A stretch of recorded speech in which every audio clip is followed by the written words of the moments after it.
fallait cesser de lancer des fusées sur fond de bidonville. Monsieur le Premier ministre, j'ai posé 2 amendements. Un premier amendement demandant la rétrocession de 125 000 à 150 000 hectares pour la souveraineté alimentaire en Guyane. Cet amendement a été voté majoritairement dans cette Assemblée. Un deuxième amendement portant sur la sortie de la Guyane du périmètre de l'application du malus écologique. Parce qu'en Guyane, ici même, une ministre macroniste, nous a dit qu'il valait mieux une piste en terre que rien du tout. Le 16 à Saint-Laurent sera présenté, sous la décision du président de la République, le début des études pour cette fameuse piste en terre. Ces 2 amendements sont arrivés au Sénat. Votre gouvernement a manœuvré pour que ces 2 amendements qui ont été votés ici, majoritairement, soient écartés. Les Guyanais sont dans l'attente. Les terres de Guyane ont été volées sur la base d'une ordonnance royale de 1820, précisant que quand la France est arrivée en Guyane, il n'y avait personne et que les terres étaient en friche. En 2024, l'État est propriétaire de 25% des terres.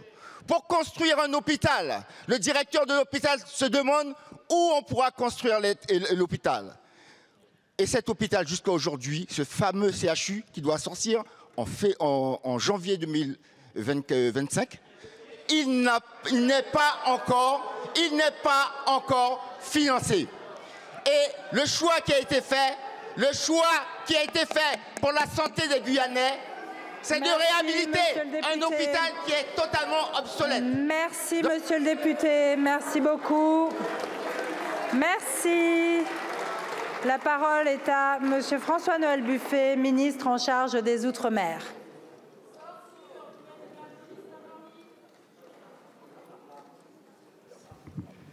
Madame la Présidente, Mesdames, Messieurs les députés, Monsieur le député Castor, nous avons évoqué ce matin, à l'occasion d'un rendez-vous, une partie des questions que vous venez d'évoquer, et singulièrement celle sur les 20 000 hectares qui ont été votés au Sénat de rétrocession de l'État, effectivement, à la SAFER, de domaine de l'État.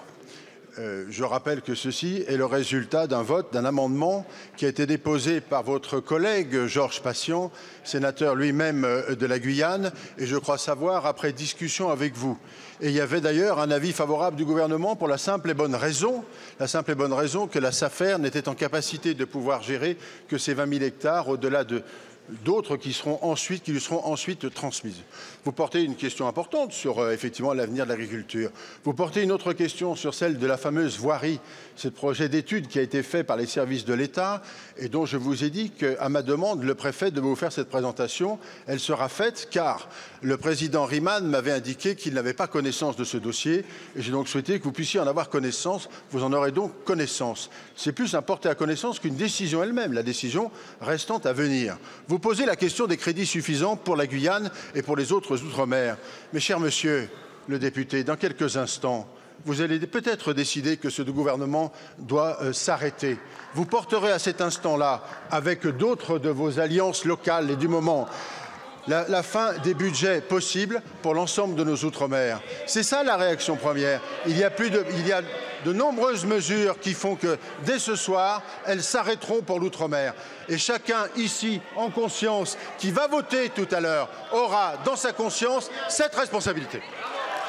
Merci beaucoup, Monsieur le Ministre.